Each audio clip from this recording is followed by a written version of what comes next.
चढ़ गया कोई और रंग ना चढ़ सके, तेरा नाम सीने पे लिखा हर कोई आके पढ़ सके। है जुनून है मेरे इश्क का, ये जुनून है रग रग में इश्क तेरा दौड़ता, ये मामला साजन है। तूने ही सिखाया सच्चाइयों का मतलब, तेरे पास आके जाना मैंने जिंदगी का मकसद। सत्यमेव सत्यमेव सत्यमेव जयते, सच्चा है प्यार मेरा, सत्यमेव जयते।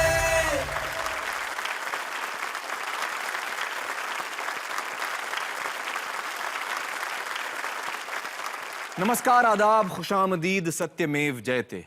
मैं आमिर खान आप सभी का तहे दिल से शो पर स्वागत करता हूं। इश्क पर जोर नहीं है ये वो आतिश गालिब कि लगाए न लगे और बुझाए न बने। दोस्तों, इश्क वो आतिश, वो चिंगारी, वो आग है जिसे आप लाख लगाने की कोशिश करिए नहीं लगा पाएंगे, लेकिन एक दफा आग लग गई तो आप लाख बुझाने की कोशिश करिए नहीं बुझा पाएंगे। दोस्तों, हमारे साथ आज हमारी ऑडियंस में ऐसे माँ बाप हैं जिनके बच्चों की उम्र शादी के लायक हो गई है।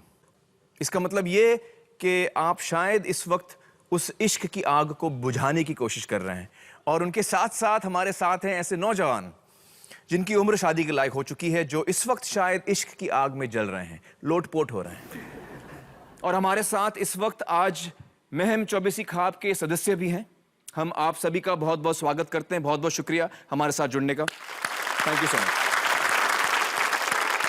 तो ऐसी क्या बात है इश्क में दोस्तों कि लगाए न लगे और बुझाए न बने?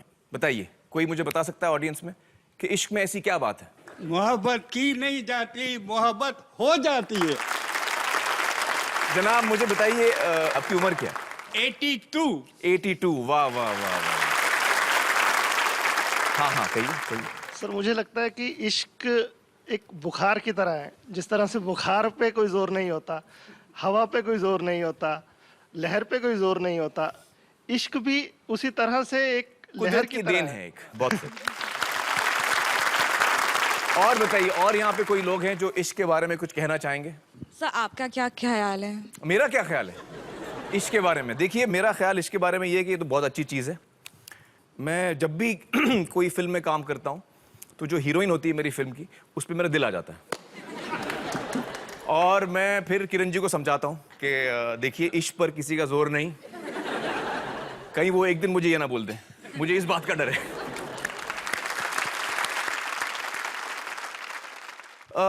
अगर हम हमारे पॉपुलर कल्चर को देखें, यानी कि जो हमारी फिल्में हैं, हिंदी फिल्में या हर भाषा की फिल्में, और जो उनमें गाने हैं, उन सब में एक रोमांस और प्यार और मोहब्बत की एक ख़ास जगह होती है, एक ख़ास अहमियत होती है। इसलिए तो ये फिल्में इतनी कामयाब होती हैं। ज़ाहिर है हर इंसान इन फिल्मों को पसंद करता है, उनमें जो रोमांस है उनको पसंद करता है। हम चाहते हैं कि हीरो हीरोइन का मिलन हो, वो मिल जाएं, और जब कभी नहीं होता तो हम बड़े उदास होते हैं उनके लिए। ये तो हो गई सिनेमा घर की बात, लेकिन अपने घर में असल ज़िंदगी में क्या होता है, आइए देखते हैं।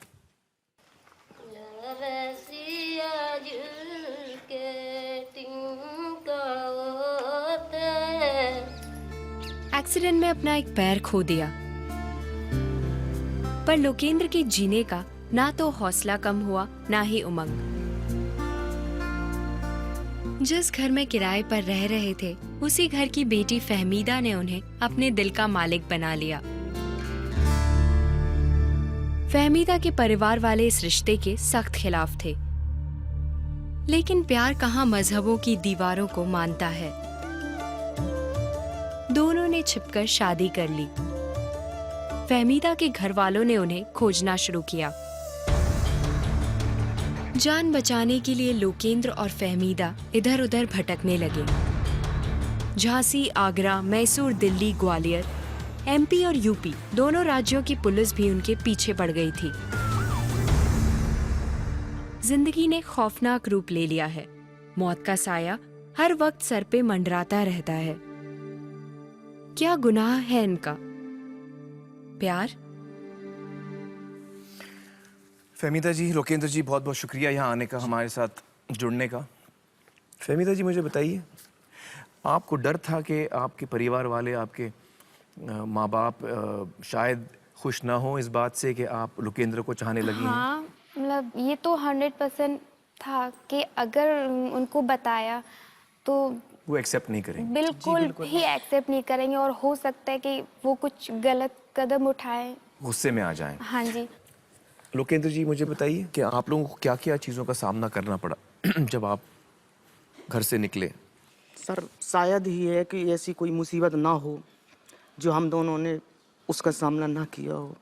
हमारे रिश्तेदारों को, हमारे परिवार वालों को, भाइयों को पुलिस ने परेशान करना शुरू किया कि बताओ वो कहाँ है। जी। इसके बाद जब ग्वालियर हाई कोर्ट से हमें प्रोटेक्शन ऑर्डर मिला तो हमें कुछ अपने आप में कॉन्फिडेंस आया कि चलो कोई हेल्प नहीं करेगा तो पुलिस तो हमारी हेल्प करेगी ही। तो सर मैं झांसी एसपी के पास गया तो पुलिस वालों ने एसपी साहब से नाम मिलाकर हमें सर बंद कर दिया पुलिस वालों ने। लोकल। आपको बंद कर दिया? जी मुझे। तो उस थाना अध्यक्ष ने सर हमारे साथ वो सलूक किया है कि बहुत शायद मारा। ही कोई दुश्मन के साथ ना करे। तो उसने सबसे पहले क्या किया उसने सर इनके परिवार वालों को बुलाया। अच्छा। तो इनके पिताजी, इनके रिश्तेदार थाने में पहुंचे, पूरा थाना घेर लिया।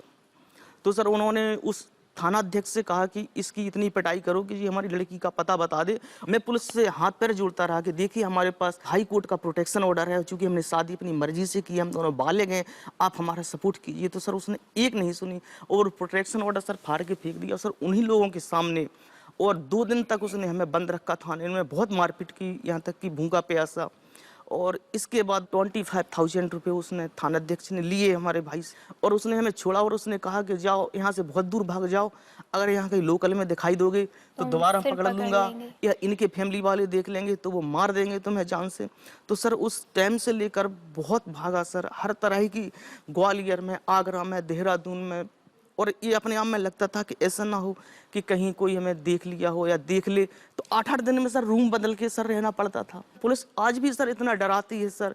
पहले तो सर पुलिस वालों से कहो कि हम दोनों ने प्रेम विवाह किया, हमारा मैटर है, तो सर पहले तो नीचे से लेकर ऊपर insult तक करते हैं घूर कर देखते हैं सर कि आपने ऐसा किया है, अच्छा जी पैर इसीलिए कटा है तुम्हारा, प्रायश्चित तो करना पड़ेगा तुम्हें। सर इन्हें क्या हक बनता है सर इस तरह की इंसल्ट करने का सर? बिल्कुल सही कहा आपने, बिल्कुल सही कहा आपने। फहमीदा जी मुझे बताइए कि आप लोकेंद्र जी से मिली और आपका इनकी तरफ झुकाव हुआ, उससे पहले आपके परिवार में माँ बाप के साथ, भाई बहनों के साथ कैसा रिश्ता था? बहुत ही प्यारा रिश्ता था। जब से हमने होश संभाला है तब से हमें कभी किसी चीज़ की कमी महसूस नहीं हुई। पापा के ज़्यादा जी। करीब रहे हम। पापा के ज़्यादा करीब रही हैं आप? जी। पापा की चमची कहला देते घर में। और वो 2 सिस्टर है हमारी, जी। उनके साथ मतलब बिताए हुए हर एक पल अभी तक याद करते हैं।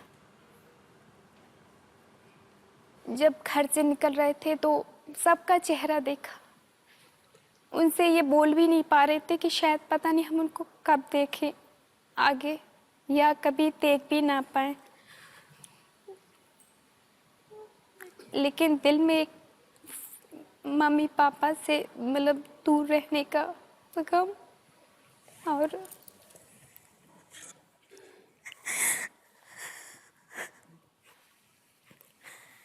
आज उनका ऐसा मानना है कि हम उनको चाहते नहीं हैं या उनकी इज्जत नहीं करते या उनको वो अहमियत नहीं दी अपनी ज़िंदगी में। लेकिन ऐसा नहीं है, आज भी हमें उनकी कमी महसूस होती है, हमें उनकी ज़रूरत है। कभी सपने में भी नहीं सोचा था कि इतना चाहने वाले कभी जान के दुश्मन बन जाएंगे। उनका आज भी सर यही मानना है, हम भी अब तक हम दोनों यही सोच रहे थे कि शायद अब 2 साल हो चुकी हैं, 2.5 साल हो चुकी है, अब तक शायद वो लोग नॉर्मल हों। तो हमने भी कोशिश की, दोनों ने कोशिश की उनसे बात करने की, लेकिन उनकी थिंकिंग जो पहले थी वो आज भी है। जी जी जी। फहमीदा जी, क्या आप कभी ये सोचती हैं कि मैंने गलती की लोकेंद्र से शादी करके, काश मैं नहीं करती? लोकेंद्र से शादी करना ये हमारे लिए कोई गलत फैसला नहीं है, क्योंकि हम ये जानते हैं कि ये इंसान हमारे लिए क्या है और हमारे लिए क्या कर सकता है। जी। और हमें यकीन है दिल से कि हम गलत नहीं हैं। और इस तरह हमने शादी की है, सभी ये कहते हैं कि तुम्हारा बुरा अंजाम होगा, लेकिन अगर कोई ऊपर वाले का वात्सल्य दे के ये कहता है तो ऊपर वाले का ही नाम लेकर हम ये कहते हैं कि ऐसा नहीं है, हम भी ये दुनिया को एक दिन दिखा देंगे कि हम गलत नहीं हैं और इंशाअल्लाह ताला वो मुकाम हमें हासिल ज़रूर होगा। जी जी, अगर जिंदा रहे तो। फहमीदा जी, लोकेंद्र जी, बहुत बहुत शुक्रिया हमसे बातचीत करने का। Thank you so much. तो दोस्तों, ये है फहमीदा और लोकेंद्र की कहानी। ये दोनों आज भी मौत के साए में जी रहे हैं, लेकिन शुक्र है जिंदा तो हैं। पर हर कोई इतना खुशनसीब नहीं होता।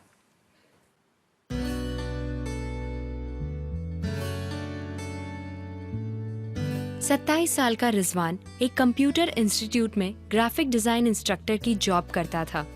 नेक दिल, मिलनसार, हंसमुख लड़का था रिजवान। माँ के बहुत करीब था।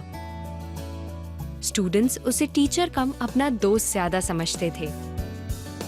एक स्टूडेंट प्रियंका को तो रिजवान से प्यार हो गया। रिजवान भी प्रियंका से मोहब्बत करने लगा।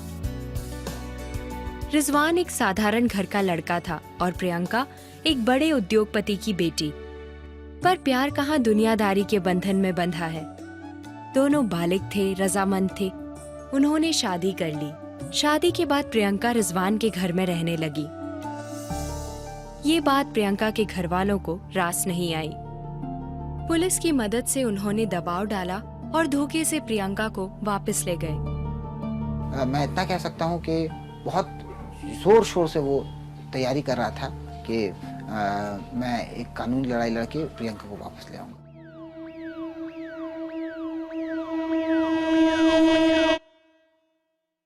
अचानक एक दिन रिजवान की लाश दमदम रेलवे ट्रैक के पास बरामद हुई। सरकारी रिपोर्ट ने इसे सुसाइड का मामला बताया। सुसाइड नहीं, वो सुसाइड करने वाला लड़का नहीं था। कोलकाता पुलिस ने कहा ये एक एक्सीडेंट है। उन्होंने एफआईआर तक दर्ज नहीं किया। इस घटना ने सारे बंगाल को झकझोर दिया। कोर्ट कचहरी में तो मामला चलता ही रहेगा, लेकिन एक घर का आंगन सूना हो गया। अपने बेटे को बिना वजह खो देने का गम क्या होता है, माँ के अलावा क्या कोई समझ सकता है? आदाब आपा। दोस्तों, इस वक्त हमारे साथ हैं किश्वर आपा, जो रिजवान की अम्मी हैं। आपा,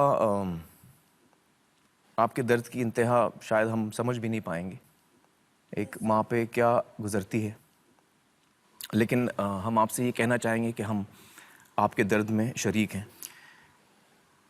आपको कब पता लगा कि वो किसी लड़की से प्यार करता है? एक दफ़ा वो अचानक प्रियंका को लेके आया घर पे।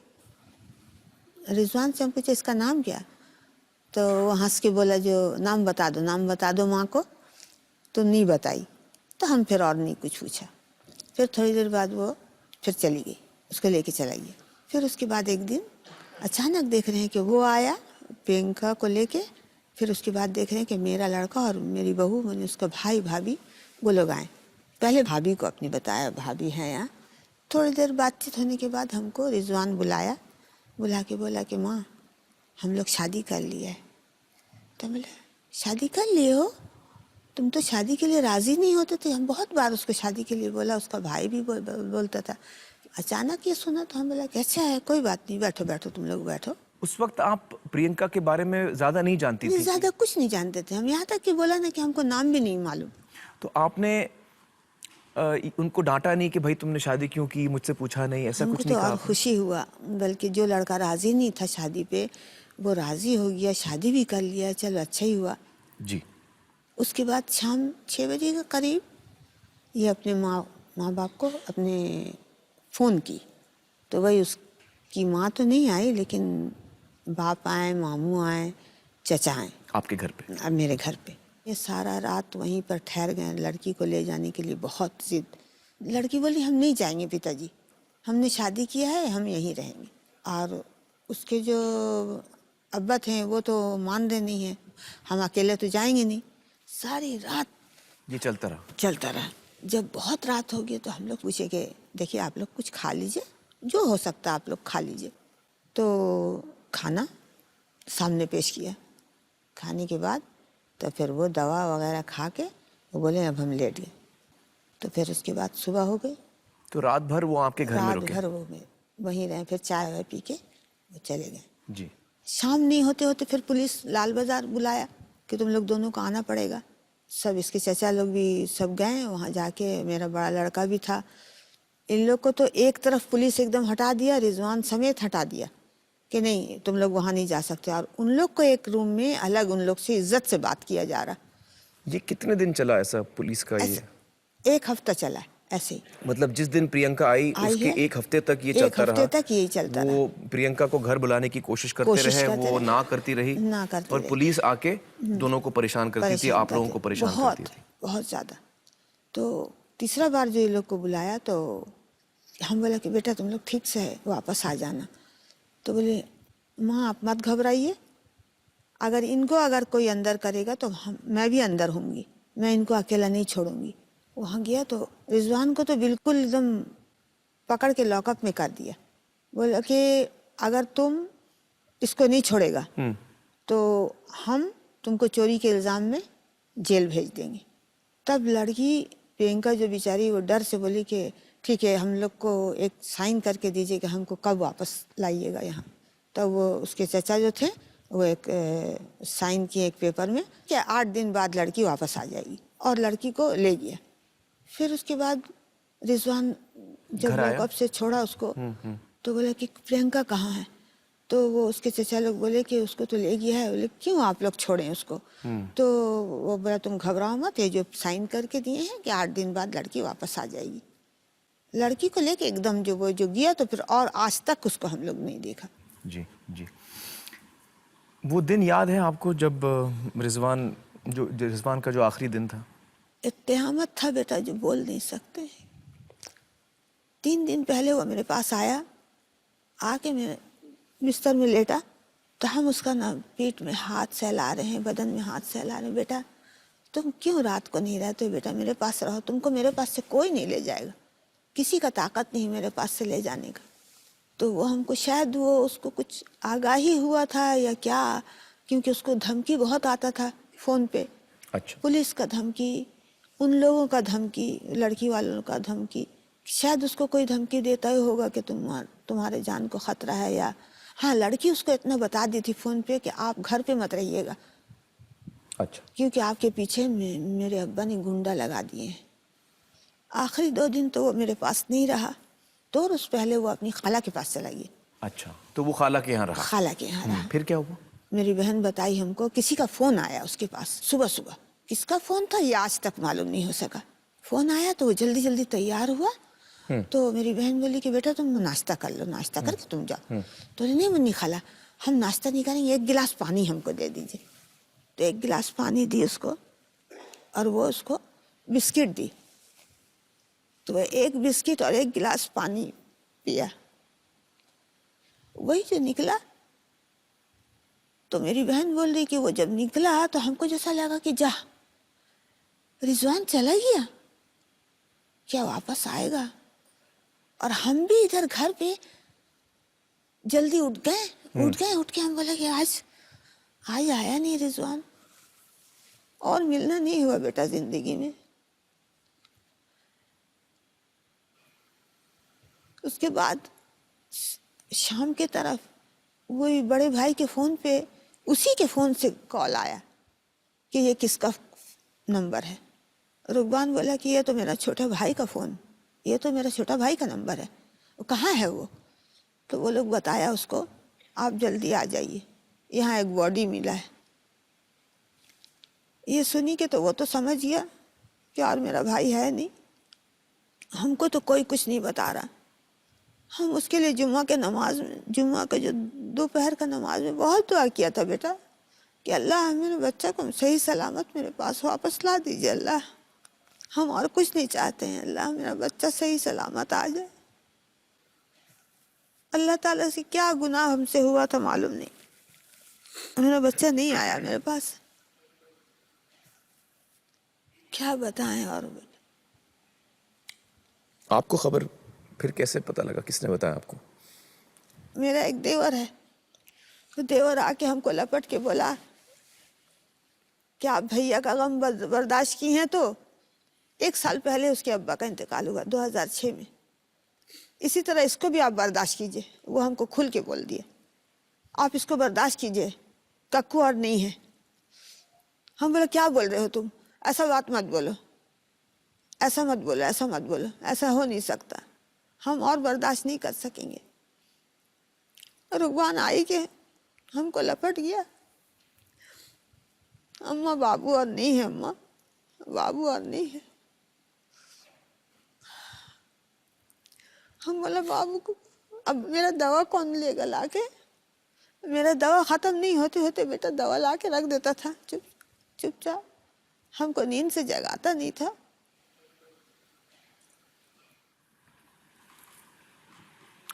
प्रियंका के परिवार के लिए आप क्या सोचती हैं? उनके बारे में आपको क्या ख्याल आता है?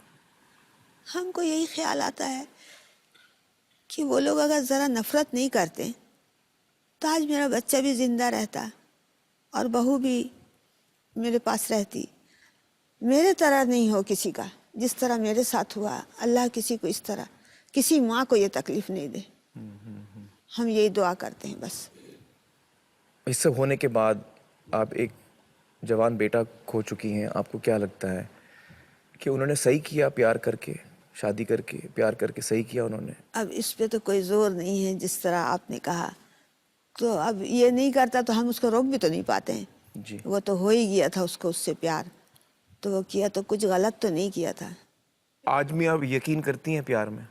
बेशक, बहुत भरोसा है हमको, प्यार ही तो ज़िंदगी है। माँ बाप से प्यार, शौहर से प्यार, बच्चे से प्यार, यही तो ज़िंदगी है। प्यार नहीं तो कुछ भी नहीं, हमको तो बहुत भरोसा है। आपका बहुत बहुत शुक्रिया हमसे बातचीत करने का। मैं समझ सकता हूँ कि ये आपके लिए कितना मुश्किल हुआ होगा। रिजवान हमेशा हमारी दुआओं में और हमारी प्रार्थनाओं में हम हमेशा उसको याद करेंगे। बहुत बहुत शुक्रिया हमसे बातचीत करने का।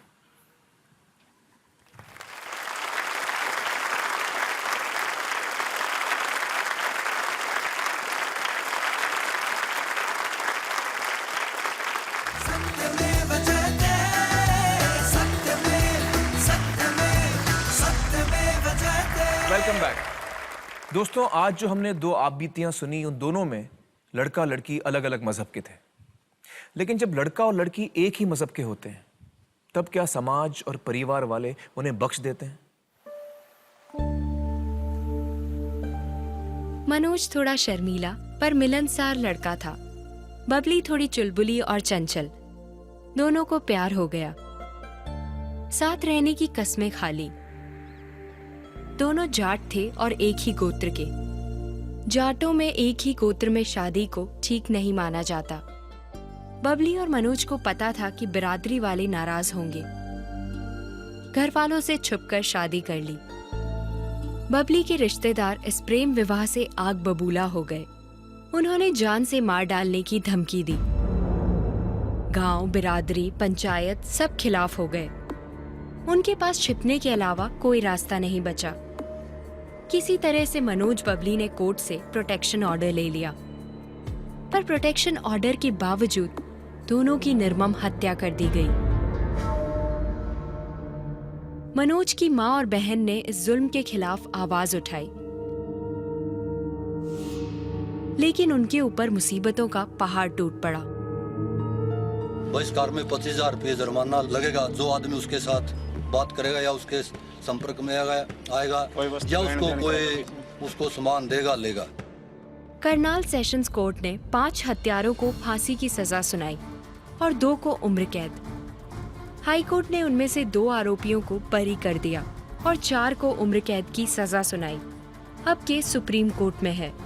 मनोज और बबली की हत्या शायद अखबार के किसी कोने में दब के रह जाती अगर हजारों मुसीबतों से जूझते हुए इंसाफ की लड़ाई लड़ने का फैसला 2 अकेली साहसी महिलाओं ने ना लिया होता।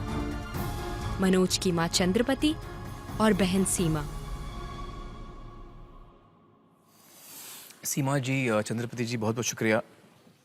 चंद्रपति जी, आपको इसके बारे में क्या कहना है? आप एक माँ हैं, आपको क्या लगता है कि आपके बेटे ने सही किया, गलत किया, जो उसको सज़ा मिली वो? नहीं बेटा, मेरे बेटा ने कोई खोट नहीं कराया। मनपसंद की शादी करी थी, कोई गुनाह नहीं कराया किसी का। अपनी मनपसंद की लड़की लड़के आज के ज़माने में करा है तो ठीक है। हमने बेटा कोई इतराज़ नहीं था जी। जब मनोज और बबली की हत्या की गई, कहाँ जा रहे थे वो, क्या हुआ उस दिन? सर उस दिन तो मतलब ये मेरे ज़िंदगी का सबसे बड़ा पछतावा है कि मैं अपने भाई भाभी को नहीं बचा पाई। लेकिन 15 तारीख को तो हमें पता ही नहीं था कि सर वो उनके साथ इतना कुछ हो रहा है और हम कुछ भी नहीं कर पा रहे। सर वो कैथल कोर्ट में, सेशन कोर्ट में बयान देने के लिए आए थे। किस चीज़ का बयान देने के लिए आए थे वो? बबली के घर वालों ने सर हमारे खिलाफ FIR करवा दी थी मनोज के जाने के बाद। तो उसके बाद सर पुलिस का और पंचायत का रोज़ का आना शुरू हो गया सर, अरेस्ट करने के लिए सर। तो हमने सर एंटिसिपेटरी बेल ली सर कोर्ट से। उसके बाद जो तारीख आई सर, उस तारीख पे जज साहब ने कहा कि 15 जून को मनोज बबली आएँ और अपने बयान दर्ज करवाएं जी। तो वो सर अपनी स्टेटमेंट देने के लिए आए थे दोनों। बबली ने कहा कि सर मैं अपनी मर्ज़ी से गई हूँ और मनोज के घर वालों का बिल्कुल भी हाथ नहीं है इसमें और मैं मनोज के साथ ही रहना चाहती हूँ। तो जज साहब ने पुलिस सुरक्षा दे दी उनको कि ये जहाँ तक जाना चाहें वहाँ तक छोड़ के आना है इनको। लेकिन सर पुलिस उनको है ना जो कुरुक्षेत्र के पास पीपली बस स्टैंड है सर, वहाँ पे छोड़ के चली गई सर। उसके बाद सर उन्होंने STD से बात की हमसे, वो जो आखिरी बात थी हमारी उनके साथ, उन्होंने कहा कि हम दिल्ली की तरफ निकलेंगे और तुम है ना फ़ोन करते रहना हमारे पास। ये पीछे बबली के घर वाले शुरू से ही उनको मतलब उनका पीछा कर रहे थे सर, कैथल कोर्ट से ही। तो सर जैसे ही बस से सवारियां उतर रही थी टोल टैक्स के आगे थोड़ा सा, तो उन्होंने स्कॉर्पियो गाड़ी को सर बस के आगे रोक दिया और सर मनोज बबली को सर पीटते हुए बुरे तरीके से उन्होंने उतारा सर उनको। फिर बाद में जब ये अरेस्ट हुए, इन्होंने जो मतलब अपनी स्टेटमेंट दी है सर, उनसे हमें पता चला है कि इन्होंने मनोज बबली को बड़ी बेरहमी से मारा है सर।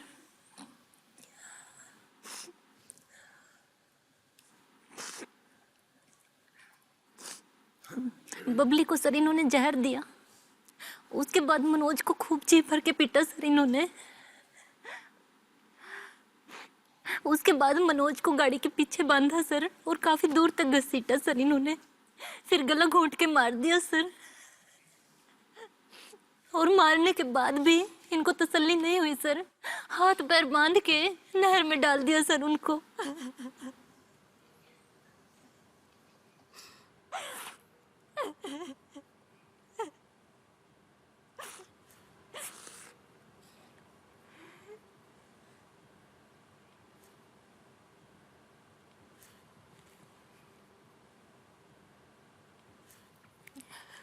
ये तो सर ऐसा दर्द है जिंदगी भर, मतलब वो दिन भुला ही नहीं भूलता सर, और ना कभी भूल सकेंगे सर जब तक जिंदा हैं। और यही इसी से सर हमें हौसला मिलता है ये लड़ाई लड़ने का कि हम मनोज बबली को तो न्याय दिलाएं ही दिलाएं, लेकिन जो आज की जो युवा पीढ़ी है सर, पता नहीं कितने मनोज बबली हैं सर, उनके लिए रास्ता खुल सके सर। बिल्कुल सही कहा आपने। मुझे बताइए कि मनोज और बबली की हत्या के बाद आप लोगों पर क्या क्या तकलीफ़ें गुजरी और आपने क्या फ़ैसला किया? हमने 21 तारीख को सर वहाँ बुटाना थाना में FIR करवाई। FIR करवाने के तुरंत बाद ही अगले दिन ही सर ये सामाजिक बहिष्कार कर दिया गया हमारा, एक तरफा पंचायत करके सर। सर दूध देना बंद कर, मतलब हर चीज़ सर, जो प्राइवेट जिप्सियाँ चलती हैं, सवारियाँ ढोती हैं, उसमें बैठाने से भी मना कर दिया। तो हमने जगमती मैडम से रोहतक से वो जो अस्थियाँ मंगवाई सर, उसके बाद सर अस्थि कलश लेने के लिए मेरी माँ गांव के कुम्हार के पास गई, तो उन्होंने है ना अस्थि कलश देने से भी मना कर दिया। मनोज बबली को सबने इतना बेगाना कर दिया ना सर, चाहे वो रिश्तेदार हो कोई, चाहे गांव वाला हो कोई, हमारे घर बैठने तक के लिए नहीं आए सर। जैसे कि उन्होंने पता नहीं कितना बड़ा गुनाह कर दिया है सर। इंसानियत सब मर चुकी थी सर। मनोज बबली के लिए तो मतलब जैसे गांव में कोई इंसानियत नाम की कोई चीज़ ही नहीं थी कि कोई उनके साथ खड़ा हो सके। जी, तो आपने ये लड़ाई फिर कोर्ट में लड़ी? जी सर। आप पे कोई दबाव आया था उस वक्त? दबाव तो सर शुरू से ही आ रहा था। जैसे गवाहियाँ शुरू हुई तब से मतलब इनका आना जाना शुरू हो गया था। पंचायत हमारे घर तक आई सर। कंप्रोमाइज़ के लिए, समझौते के लिए कहा गया हमसे। पैसे का लालच भी सर उन्होंने खूब दिया कि तुम मुंह खोलो, जितना पैसा मांगते हो ना तुम उतना ले लो, लेकिन उनको है ना बाहर निकलवा दो, समझौता कर लो एक बार। और साथ में मतलब ये भी कहते कि तुम्हारे भी 2 लड़कियां हैं। मेरी माँ को बोलते कि फिर अगर इनके साथ कुछ ऐसा हो गया तो फिर हमें मत कहना, वापस ले लो अपनी FIR।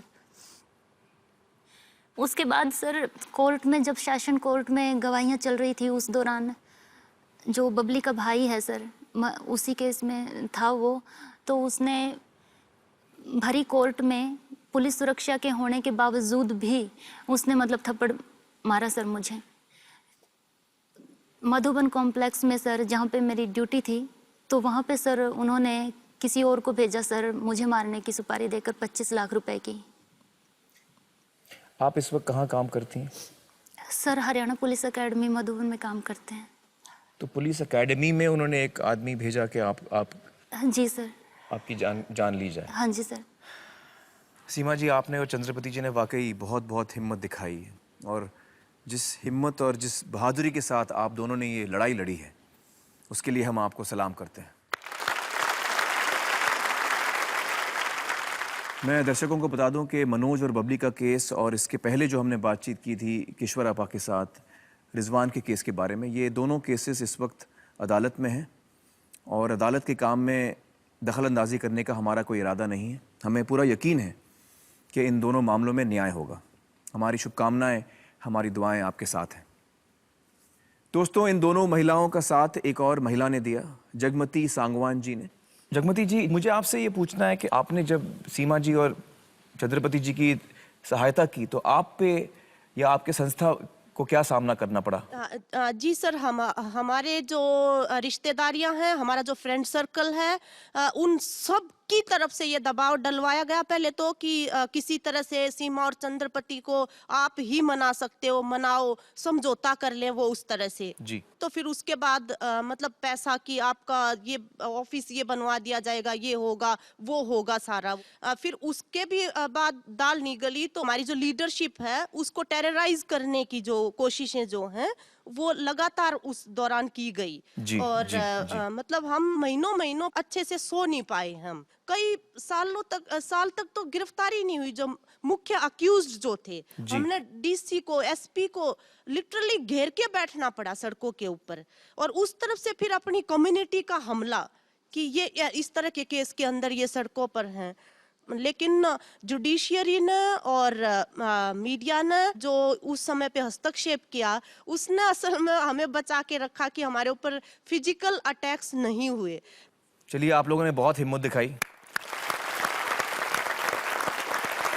दोस्तों, यहाँ पर हम लेंगे एक छोटा सा ब्रेक, और जब हम ब्रेक से लौटेंगे तो हम बातचीत करेंगे हरियाणा की एक बड़ी खाप के सदस्यों से, उनके नेताओं से, और जानने की कोशिश करेंगे कि इस मुद्दे पर उनकी क्या राय है, उनकी क्या सोच है। वेलकम बैक दोस्तों। इस वक्त मेरे साथ हैं मेहम 24 खाप के सदस्य। आप सभी का बहुत बहुत स्वागत है। मैं दर्शकों को बता दूं कि हरियाणा में अलग अलग खाप पंचायतें हैं और इस खाप का, मेहम 24 का, मनोज और बबली के साथ कोई संबंध नहीं है। सबसे पहले मैं आपसे ये पूछना चाहूँगा कि हम अक्सर अखबारों में पढ़ते हैं और न्यूज़ पर भी हम देखते हैं, अलग अलग खाप जो हैं वो लड़का लड़की ने शादी कर ली है तो उनके खिलाफ फतवा जारी होता है, और फिर जैसे हमने आज भी देखा कभी कभी उनकी जान भी जाती है। तो इसमें कितनी सच्चाई है, आप हमें बताइए। कई बुजुर्गों ने हजारों साल पहले से कोई लाइन बना रखी है कि भाई जीवन को इस तरह चलाना है जी। तो उस लाइन को छोड़ के वासना के वशीभूत होके जो लड़के लड़की गुमराह होके घर छोड़ देते हैं, आत्महत्या कर लेते हैं या उनके परिजन मार देते हैं, लेकिन उसमें खाप का कोई हाथ नहीं होता। आज तक एक भी केस ऐसा नहीं है कि किसी खाप ने ये कहा हो कि भाई लड़का लड़की को मार दो। तो आपका ये कहना है कि खाप जो है वो कभी ऐसा नहीं कहती कि इनको मारो? नहीं, कभी भी नहीं। और इनको सजा दो, ऐसा नहीं कहती? सज़ा हो सकती है, जैसे लड़का लड़की ने गलती कर ली और देखा कि भाई अभी इनका जीवन बर्बाद हो गया, भाई ये तुम गांव में ना आया करो और कहीं रह लो, इस तरह की फैसले तो कई जगह लिए गए हैं। इस तरह के फैसले लिए गए हैं। हाँ। और इस तरह की सजा आप सुनाते हैं। हाँ। हमारे कानून के तहत आपको ये हक है कि आप ऐसे फैसले सुनाएं?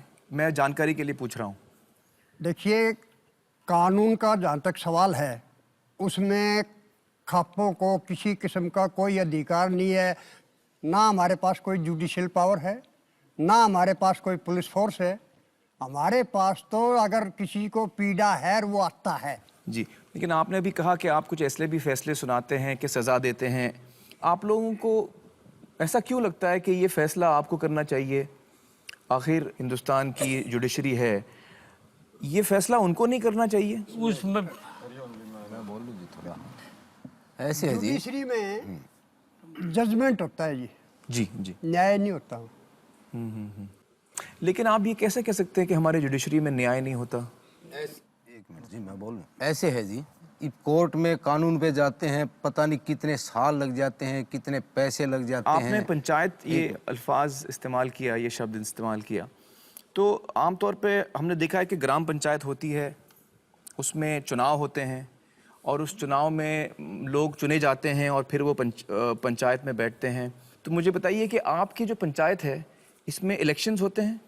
हमारी पंचायत में कोई इलेक्शन नहीं। जो गांव के बुजुर्ग आदमी हो, जो गांव का समझदार हो, पंचायत में आती है और नीचे बैठ के उस बात पर विचार करते हैं। तो आपके पंचायत में मतलब इलेक्शंस नहीं होते? इलेक्शन होता, सर्वसम्मति वैसे। अच्छा, तो चलिए ले लीजिए मनोज बबली का किस्सा आपकी पंचायत पे आता, तो आप क्या फैसला सुनाते? उन्होंने सही किया या गलत किया? जवाब मैं दूंगा जी। सुनो जी प्रधान जी, हमारे पास अगर दे देते तो उस समाज से ये कह देते भाई इसका किन को हाथ मत लगाना इनका। तो मतलब जो किया सही किया नहीं हुआ, गलत नहीं। समाज की जो मर्यादाएं परंपराएं हैं, उन परंपराओं के, उन मर्यादाओं के हुआ खिलाफ जी। इन्होंने गलत किया। लड़का लड़की ने भावुक होकर के, एक काम वासना के चक्कर में होकर के ये गलत मार्ग पकड़ गए, लेकिन मारो मत इनको। जहाँ तक मेरी जानकारी है, हिंदुस्तान का जो कानून है, तो हमारे देश का कानून मेरे हिसाब से वो नहीं तोड़ रहे थे, जहाँ तक मेरी जानकारी है। लेकिन जाहिर है कि आपके खाप का कानून तोड़ रहे थे। तो इससे मुझे ये समझ में आता है कि हमारे देश का कानून अलग है और आपके खाप का कानून अलग है। देश आपको आज़ादी देता है कि आप शादी कर सकते हैं, आप बालिग हैं और आप देश का कानून नहीं तोड़ रहे हैं। तो आपने एज एन इंडियन, एक हिंदुस्तानी होने के नाते आपने कोई कानून नहीं तोड़ा है। लेकिन एक पंचायत जो चुनी नहीं गई है वो आपसे कहती है कि आपने ये गलत किया है, ये मैं कैसे मान लूँ? कानून में भी ये है कि जो खून का है वो रिश्ता ना हो, कानून में भी है जी ये। आप भाई बहन से शादी नहीं कर सकते, हाँ, नहीं माँ बाप से शादी नहीं कर सकते। लेकिन मनोज और बबली तो एक परिवार के नहीं थे, जहाँ तक मेरा ख्याल है, नहीं थे जी। तो फिर उन्होंने क्या कौन सा कानून तोड़ा है? जहाँ तक मेरी जानकारी है जी, इंग्लैंड का आज तक भी कोई लिखित संविधान नहीं है जी जी। वो सारा परंपराओं पे आधारित है। लेकिन इस वक्त तो हम इंग्लैंड में नहीं रह रहे हैं भाई, हम रह रहे हैं हिंदुस्तान में। हिंदुस्तान में लिखित कॉन्स्टिट्यूशन है, लेकिन देहात के अंदर जो है वो परंपराओं को ज्यादा अहमियत दी जाती है। कानून का तो अनपढ़ आदमी, उनको पता ही नहीं होता कानून है क्या। तो इसका मतलब ये कि जो हिंदुस्तान का कानून है वो एक तरफ और आपका कानून अलग है कि भाई हमारा कानून ये है, हम हिंदुस्तान के कानून को नहीं मानते, हम इंग्लैंड के कानून को मानते हैं। एक आखिरी सवाल है मेरा आप लोगों के लिए, जो हमने अभी वीडियो पे भी देखा और बहुत दफ़ा मैंने खुद देखा है टीवी न्यूज़ पे खाप पंचायतों के बारे में। ये जितने न्यूज़ आते हैं, खबर आती है, आपके हिसाब से ये टोटली गलत है? हमारी पंचायत, कोई भी खाप की पंचायत आज तक किसी ने किसी का थप्पड़ मारने का भी वो ऐसी सजा नहीं दी फिजिकल।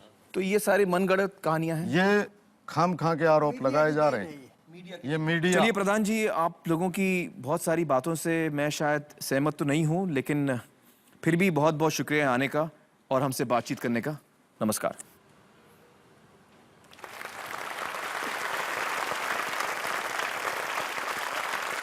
दोस्तों अब हम बात करेंगे डॉक्टर DR चौधरी जी से, जो दिल्ली यूनिवर्सिटी में प्रोफेसर रह चुके हैं और इस मुद्दे पे चौधरी साहब ने किताब भी लिखी है। आइए चौधरी साहब।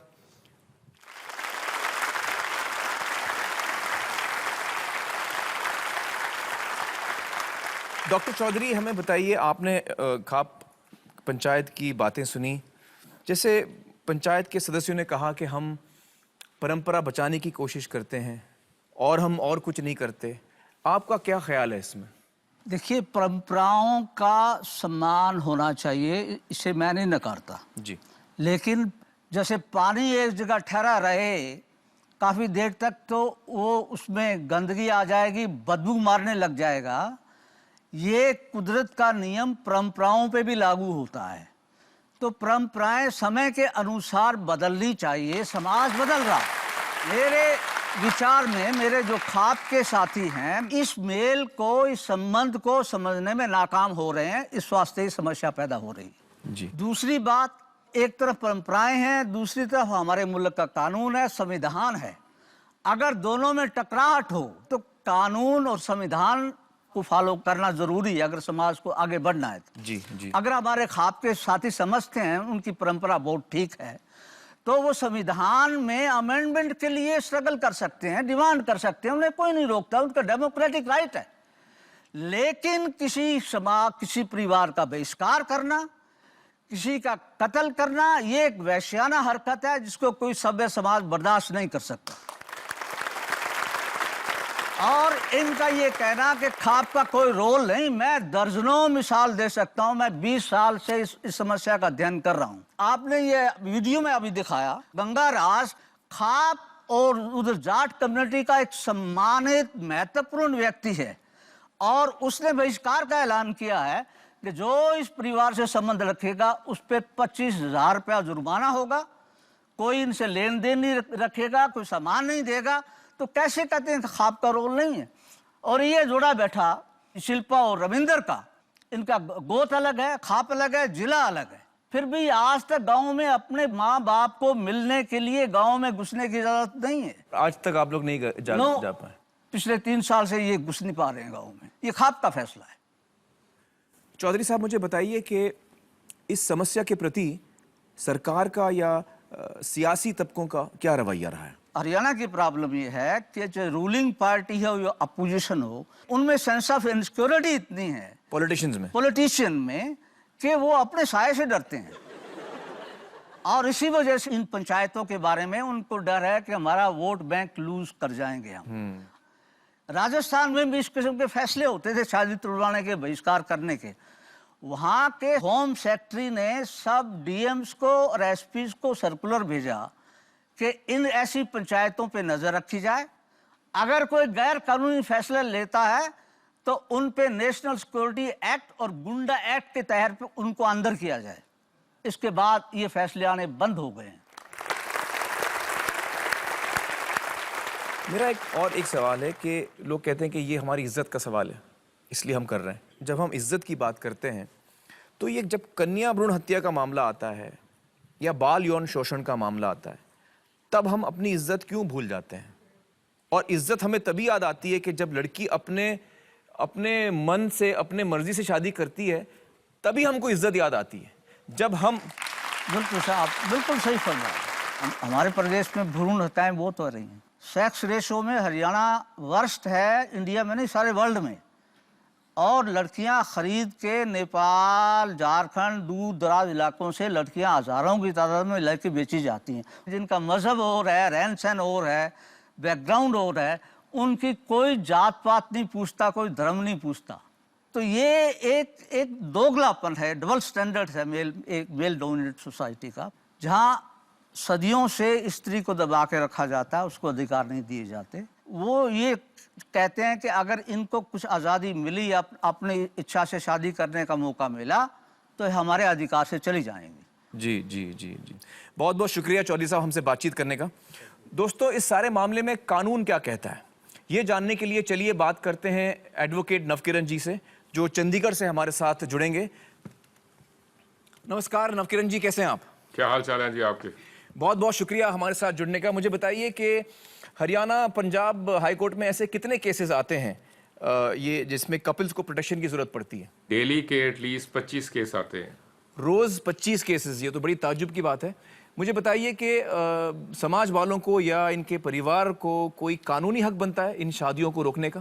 पहली बात तो ये है कि 18 साल की लड़की और 21 साल का लड़का बिना शादी भी रह सकते हैं। तो अगर वो शादी करवाते हैं अपनी मर्जी से तो इसमें किसी को एतराज़ नहीं होना चाहिए। जी नवकिरण जी, पंजाब हरियाणा हाईकोर्ट ने प्रोटेक्शन होम्स नाम की कोई सुविधा शुरू की है, तो ये प्रोटेक्शन होम्स का क्या काम है, क्या करते हैं ये प्रोटेक्शन होम्स? लड़का और लड़की जब चाहें कि वो मैरिज करवाना चाहते हैं तो वो सीधा प्रोटेक्शन होम में आ सकते हैं और प्रोटेक्शन होम में ही उनकी शादी होगी। 15 दिन के लिए उनको मुफ्त वहाँ पे रखा जाएगा और उन 15 दिनों में जो है उनके परिवारों को बुलाया जाएगा, उनको बताया जाएगा जो भारत का संविधान है उसके मुताबिक हर एक शख्स को अपनी मर्ज़ी के बिना पर शादी करने की इजाज़त है। और हाई कोर्ट जो है कंसर्न एसएसपी को और पुलिस स्टेशन के इंचार्ज को ये डायरेक्शन देता है कि इनको तंग परेशान ना किया जाए और लड़की के माता पिता कोई कंप्लेंट लिखाते हैं तो इनके ऊपर वो कोई झूठा केस ना डाला जाए। जी बहुत बहुत शुक्रिया नवकिरण जी हमसे बातचीत करने का। Thank you so much. Thank you so much. दोस्तों, हम पंजाब हरियाणा खाप बेल्ट इन इलाकों की इतनी बातचीत कर रहे हैं, कहीं आपको यह गलत फहमी ना हो जाए कि यह समस्या इन्हीं इलाकों तक सीमित है। जी नहीं, कश्मीर से लेकर कन्याकुमारी तक हर राज्य में नौजवानों को इस समस्या का सामना करना पड़ता है। हर जगह परिवार और समाज प्रेमियों का जीना मुश्किल कर देते हैं और अक्सर इसमें पुलिस भी साथ जुड़ जाती है और परिवार वालों का ही साथ देती है, जबकि पुलिस का काम, उनका फर्ज ये है कि वो सिर्फ कानून की रक्षा करें। ऐसे में कौन है जो नौजवानों की मदद करेगा? लौट के आते हैं और जानते हैं। Welcome back. दोस्तों, हमने देखा कि अलग अलग जगहों पर अलग अलग लोग किस तरह प्यार करने वालों के दुश्मन हैं और बहुत खोजने के बाद हमें कुछ ऐसे लोग भी मिले जो प्रेमियों के दोस्त हैं। जी हाँ, मेरे सामने बैठे हैं संजय सचदेव जी, जो लव कमांडोज के चेयरमैन हैं। संजय जी, मुझे बताइए, हमने ब्लैक कैट कमांडोज के बारे में सुना है, नेवी कमांडोज के बारे में सुना है, आर्मी कमांडोज के बारे में सुना है, ये लव कमांडोज क्या होता है? क्योंकि हम मानते हैं प्यार करना पाप नहीं है और विरोधी हमारा बाप नहीं है, इसलिए हम प्रेमियों की मदद के लिए दुनिया का इकलौता जत्था है लव कमांडोज। दुनिया का इकलौता जत्था, वॉलंटरी इनिशिएटिव। जी जी जी जी। प्रेम का विकास हो, प्रेमी प्रेमिकाओं में विश्वास हो, प्रेम विरोधियों का नाश हो। गर्व से कहो हम प्रेमी हैं, अपराध बोध से नहीं, गर्व से कहो हम प्रेमी हैं। क्योंकि जब तक आप अपराध बोध से प्रेम करते रहोगे, छुपते रहोगे समाज से, परिवार से, लोगों से, तो ये जाति पंचायतें, ग्राम पंचायतें, खाप पंचायतें, समाज, रिश्तेदार ये प्रताड़ना करते रहेंगे। हिम्मत करो प्रेमियों, क्योंकि पुराना गीत है, खुल्लम खुल्ला प्यार करेंगे हम दोनों, इस दुनिया से नहीं डरेंगे हम दोनों।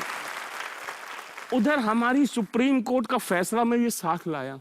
आदरणीय सुप्रीम कोर्ट का मानना है कि जो जाति प्रथा हमारे देश के लिए है एक दीमक की तरह तबाह कर रही है, देश को बांट रही है। और सुप्रीम कोर्ट का मानना है कि इंटरकास्ट मैरिजेस, यानी कि जनरली लव मैरिजेस होती हैं अपने आप में, अरेंज में तो इंटरकास्ट का होता ही नहीं, वही इस देश को टूटने से बचा सकती हैं, ये सुप्रीम कोर्ट का कहना है। और ये जो आज जो ऑब्जेक्ट करते हैं बुजुर्ग, मैं भी उस उम्र में हूं, लेकिन अपने बुजुर्गों का सम्मान करते हुए कहना चाहता हूं कि भाई आप अपने जमाने में नाकाम रहे, कोशिशें आपने बहुत की, आपका दिल भी धड़का किसी लड़के को देख के, किसी लड़की को देख के। अरे अपने बच्चों पे गुस्सा मत उतारो, हमारे जैसे बाप वाला दिल लाओ, अपने बच्चों को प्यार करने की आजादी दो, बहुत पुण्य मिलेगा, बहुत पुण्य मिलेगा। जब 18 साल का लड़का इस देश का प्रधानमंत्री चुन सकता है तो अपना जीवन साथी क्यों नहीं चुन सकता? बिल्कुल सही कहा आपने। मुझे बताइए संजय जी, जब कोई कपल तकलीफ में होता है, आपको फोन करता है, तो आप किस तरह उसकी मदद करते हैं? ये डिपेंड करता है केस टू केस। जी। जिसको शादी कराने में मदद की जरूरत है हम शादी कराते हैं, जिसे लीगल मदद की जरूरत है लीगल मदद देते हैं। बहुत केसेस में रेस्क्यू करना पड़ता है, उनकी जान को खतरा होता है। जान को 7 शेल्टर चला रहे हैं जहां इन्हें free food, free stay, protection, जाने क्या क्या हम करते हैं। क्योंकि किसी ने तो बिल्ली के गले में घंटी बांधनी थी। बिल्कुल। संजय जी, ये जो यंगस्टर्स हैं जो इस समस्या का सामना कर रहे हैं, ऐसे केसेस में पुलिस का क्या रवैया होता है? पुलिस के जो लोग हैं जी, वो कहीं इंग्लैंड, अमेरिका, जापान से इंपोर्टेड नहीं है। वो हम लोगों में से इसी सोसाइटी में से भर्ती होके पहुंचे। उनकी जो दिमागी मानसिकता है वही पुरुषवादी मानसिकता, वही प्रेम विरोधी मानसिकता। जैसे प्यार करना अपराध हो गया। उत्तर प्रदेश पुलिस का हमारा वर्स्ट एक्सपीरियंस है। लड़का लड़की मर जाएंगे, वो पुलिस वाले कहेंगे कागज कहां गया पता नहीं, ढूंढ के बताते हैं। हमारे बीच में यहां राजबीर और माधुरी का जोड़ा बैठा है। दिल्ली से ग्रेटर नोएडा ले गए, इसे मरा हुआ जान के खड्डे में गिर दिया, इसकी कार ले गए, सब कुछ लूट के ले गए, ये तो जिंदा बच गया। नोएडा पुलिस ने 0 FIR लिख के सुप्रीम कोर्ट का ये आर्डर कागजों में मेरे लिए घूम रहा हूं। सोसाइटी में मूल समस्या है ये जो जुलूस निकाल के शादी होती है, ट्रैफिक भी जाम करते हैं, वो पटाखे भी चलाते हैं, नॉइस पोल्यूशन भी करते हैं, दहेज पोल्यूशन भी करते हैं। लेकिन मैं सैल्यूट करता हूं नॉर्थ ईस्ट की 7 स्टेटों को, 7 सिस्टर स्टेट्स को, जहां के इंडियन कल्चर में है शादी तब कर सकते हो, पहले प्यार करो तो शादी कर सकते हो। जो प्यार नहीं कर सकता वो शादी नहीं कर सकता। ये वहां का कल्चर है। आप पूजा करते हैं राधा कृष्ण की, वो पति पत्नी थोड़ी थे, प्रेमी प्रेमिका थे भाई, दुनिया जानती है। और तुम, मैं कहना चाहता हूं धर्म के ठाकेदारों, या तो इनकी मूर्तियों की पूजा बंद कर दो या प्रेमियों के प्रेम को स्वीकार कर लो। मीडिया का क्या रवैया होता है इस किस्म के केसेस को लेकर? पता नहीं अखबार में कहते छापते हैं लड़की भाग गई, लड़का भगा ले गया। क्या आपने क्या समझा कि सारी PT उषा है क्या जो भागती रहेंगी? भाई कोई साइकिल पे गया होगा, रिक्शा पे गया होगा, स्कूटर पे गया होगा, मोटरसाइकिल पे गया होगा, कार पे गया होगा, रेल पे गया होगा, जहाज पे गया होगा, पैदल ही गया होगा, पर मैंने दौड़ लगा के भागते हुए किसी को नहीं देखा। ये एक गलत धारणा कि जी फलां की लड़की भाग गई, उसका हुक्का पानी। अरे भाई क्यों हुक्का पानी बंद होगा? इस बात को समझना होगा, पूरे समाज को। एक के समझने से काम नहीं चलेगा, लेकिन हमें विश्वास है कि एक दिन आएगा, love shall conquer the world, love shall rule the world. वही दिन होगा इस दुनिया की सच्ची आजादी का। संजय जी, बहुत बहुत शुक्रिया हमसे बातचीत करने का। दोस्तों, यहाँ पर हम लेंगे एक छोटा सा ब्रेक, और जब हम ब्रेक से लौटेंगे तो हम देखेंगे एक अनोखी शादी। Welcome back. दोस्तों, आज का हमारा सवाल है कि जब 2 बालिग इंसान ये फैसला करते हैं कि वो शादी करना चाहते हैं और अपना जीवन साथ बिताना चाहते हैं, तो क्या समाज का और परिवार वालों का कोई हक बनता है कि वो इस शादी को तोड़ें या जोर जबरदस्ती ना होने दें? अगर आपका जवाब हाँ है तो अपने मोबाइल फोन पर Y टाइप करिए और इस नंबर पर भेजिए 57827111। अगर आपका जवाब ना है तो N टाइप करके इसी नंबर पर भेजिए। इस SMS को भेजने का खर्च सिर्फ ₹1 है। आपके SMS के जरिए जितना भी पैसा इकट्ठा होगा, गवर्नमेंट टैक्सेस काटने के बाद वो सारा का सारा पैसा इस संस्था को दिया जाएगा। हिम्मत महिला समूह। हिम्मत महिला समूह एक ऐसी संस्था है जो महिलाओं के लिए बहुत अच्छा काम कर रही है और जिससे जगमती जी भी जुड़ी हुई हैं। मैं आपसे गुजारिश करता हूं कि हमारी तरफ से ये भेंट आप स्वीकार करें। आप 1 से ज़्यादा SMS भी भेज सकते हैं। अगर आप इस संस्था को और भी सहयोग देना चाहते हैं तो स्क्रीन पर दिए गए नाम से चेक बनाकर आप अपने नज़दीकी एक्सिस बैंक पर जमा करा सकते हैं। आप चाहें तो उनकी वेबसाइट पर ऑनलाइन ट्रांसफर भी करा सकते हैं। इसके बारे में पूरी जानकारी आपको एक्सिस बैंक की किसी भी शाखा में मिल जाएगी। इस देश की जनता से जितनी भी रकम इकट्ठा होगी, चाहे वो SMS के जरिए हो या ऑनलाइन ट्रांसफर के जरिए या चेक्स के जरिए, उसकी मैचिंग रकम यानी उतनी ही रकम रिलायंस फाउंडेशन इसी संस्था को देगी।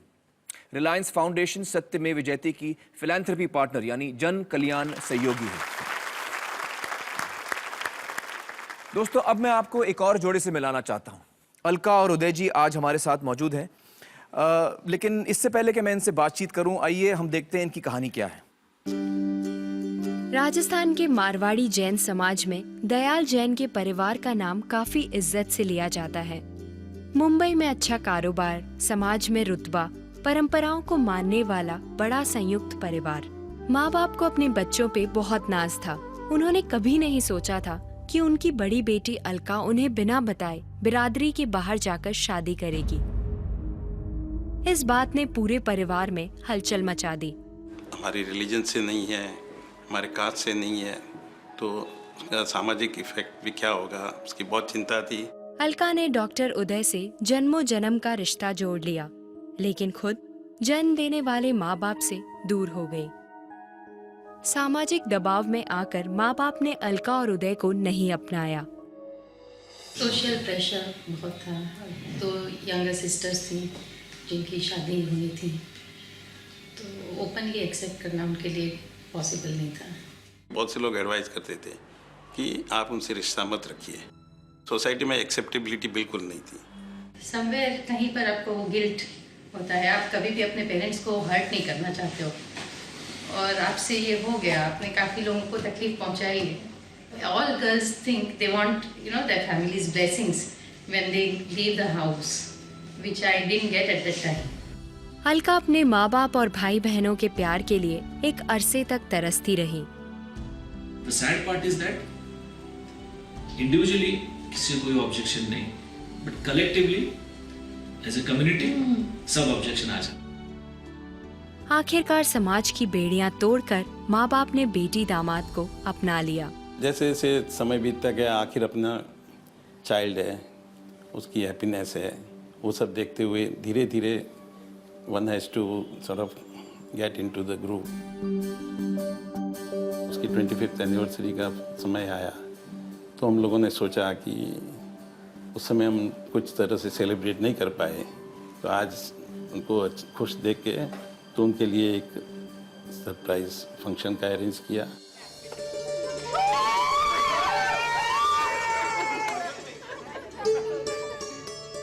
और दयाल जैन के परिवार ने धूमधाम से अलका उदय की फिर से शादी करवाई।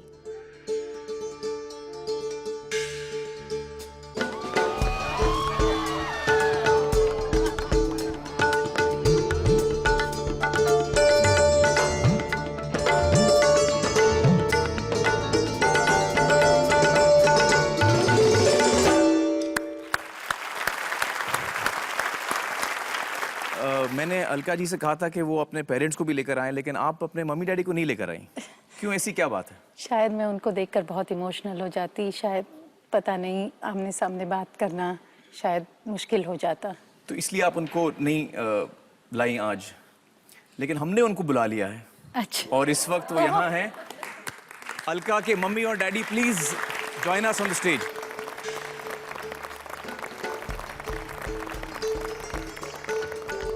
अलका, आप भी यहाँ आइए।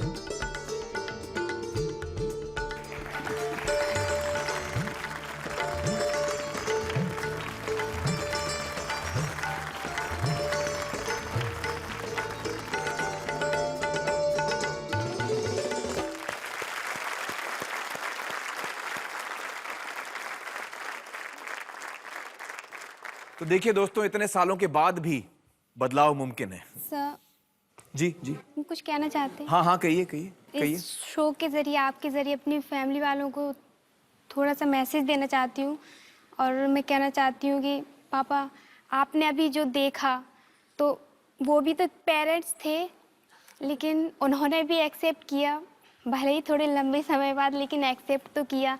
एक बेटी की फीलिंग्स तो समझी। हमने आपको तकलीफ़ देने की सीरियसली कभी नहीं सोचा कि हम आपको तकलीफ़ भी दें, और हम आज भी वही हैं, और वही फहमीदा है, वही आपकी बेटी है। प्लीज़ इतना सारा गुस्सा छोड़ के थोड़ा सा प्यार दे दीजिए, जिससे हमारी लाइफ कट जाएगी। मैं फहमीदा की बात से बिल्कुल सहमत हूँ, और उनकी तरफ से मैं भी रिक्वेस्ट करूँगा उनके पूरे परिवार से। जब से हम मिले हैं फहमीदा जी से, वो आपकी ही बातें करते रहती हैं और आपको बड़ा याद करती हैं, और एक बार फिर आप उन्हें अपना लीजिए, ये हमारी रिक्वेस्ट है। मेरे ख्याल से हम सब की ये रिक्वेस्ट होगी। दोस्तों, हर माँ बाप के दिल में अपने बच्चे के लिए बड़े अरमान होते हैं, बड़े सपने होते हैं, बड़े ख्वाब होते हैं। मैं खुद एक पिता हूँ और मैं इस बात को अच्छी तरह समझता हूँ। लेकिन कभी कभी हमारे बच्चों के अरमान, उनके सपने, उनके ख्वाब हमारे सपनों से अलग होते हैं। और जब ऐसा होता है तो अगर वो बालिग हैं तो हमें उनके साथ जोर ज़बरदस्ती नहीं करनी चाहिए। नौजवानों से मैं ये कहना चाहूँगा कि शादी ज़िंदगी का एक बहुत ही अहम फैसला होता है और इस फैसले में अपने माँ बाप को, अपने परिवार को यकीनन शामिल कीजिए, उनकी राय लीजिए, उनके अनुभव का लाभ उठाइए। आपके माँ बाप ने आपसे ज़्यादा ज़िंदगी देखी है और उनके दिलों में आपके लिए प्यार है। वो आपके शुभचिंतक हैं, आपके अपने हैं। माँ बाप से मैं ये कहना चाहूँगा कि हमें अपने बच्चों के साथ ऐसा रिश्ता बना के रखना चाहिए कि वो हमारे साथ खुलकर इन चीज़ों के बारे में बात कर सकें। और हमें अपने बच्चों की इज्जत करनी चाहिए, उनके विचारों की, उनके जज्बातों की इज्जत करनी चाहिए। अब अगर मेरा बेटा जुनैद मेरे लाख समझाने के बावजूद भी मेरी बात नहीं मानता तो फिर उसके बाद मुझे उसके साथ ज़बरदस्ती नहीं करनी चाहिए, उसे डराना धमकाना नहीं चाहिए, उसके फैसले की इज्जत करनी चाहिए। आखिर वो बालिग है और ये उसकी ज़िंदगी का सवाल है। उसकी ज़िंदगी के बारे में हर अंतिम फैसला उसका खुद का होना चाहिए। याद रखिए कि माँ बाप और औलाद का रिश्ता हम चाहकर भी नहीं तोड़ सकते। इसे हम अच्छा या बुरा बना सकते हैं, इसमें हम उदासी या फिर खुशहाली ला सकते हैं, लेकिन तोड़ नहीं सकते।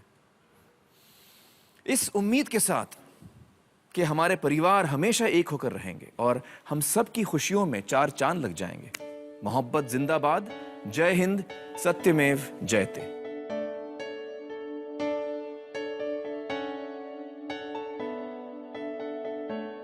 वो गर्मियों की रात, वो जाड़े की बात, वो पानी का मटका, रसोई की आग, सब सताता है मुझे। घर याद आता है मुझे, घर याद आता है मुझे।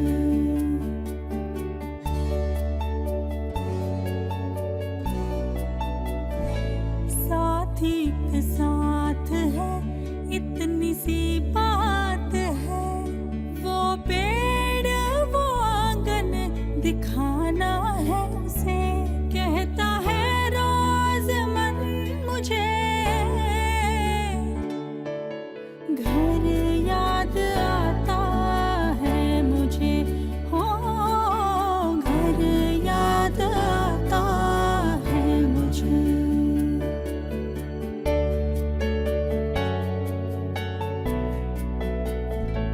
जिन दिलों में रहा मैं बरसों तक, एक हिस्सा में मेरा भी था, फिर वही रहना है मुझे।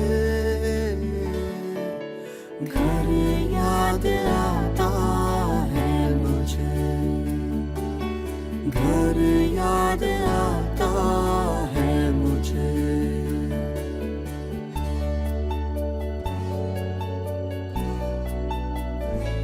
सहमी चौखट पे खड़े मेरा मन ये कहे, प्यार करना सीखा था तुमसे, प्यार तुमसे फिर पाना है।